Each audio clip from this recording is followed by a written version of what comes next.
ఈ రోజు తెలంగాణ రాష్ట్ర బీసీలు మీకు అధికారాన్ని కట్టబెట్టింది అధ్యక్ష ఈ రోజు బీసీలని మీకు మద్దతు ఇవ్వకుంటే ఈ రోజు కాంగ్రెస్ పార్టీ అధికారంలోకి వచ్చేదా?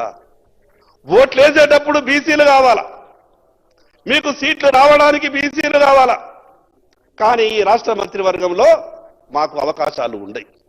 పోనీ మంత్రివర్గం అయిపోయింది. దాని తర్వాత కూడా ఈ రాష్ట్రంలో కార్పొరేషన్లకు చైర్మన్ వేసారు. దానికి కూడా పనికిరామ అధ్యక్ష మేము.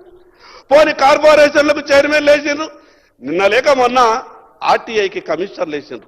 మేము అనుకున్నాం కనీసం ప్రభుత్వంలో జరిగేటటువంటి అన్ని వ్యవహారాలకు సంబంధించినటువంటిది ఈ సమాచారం ఇచ్చేటటువంటి ఈ కమిషనర్లలో మా వాళ్ళకేమన్నా పాత్ర ఉంటుందేమని అనుకున్నాం. అధ్యక్ష ఎంత అన్యాయం అంటే 6 కమిషనర్లు అపాయింట్మెంట్ చేస్తే ఈ రాష్ట్రంలో 60% ఉన్నటువంటి బీసీలకు ఒక్కరికి అవకాశం రాదా అధ్యక్ష?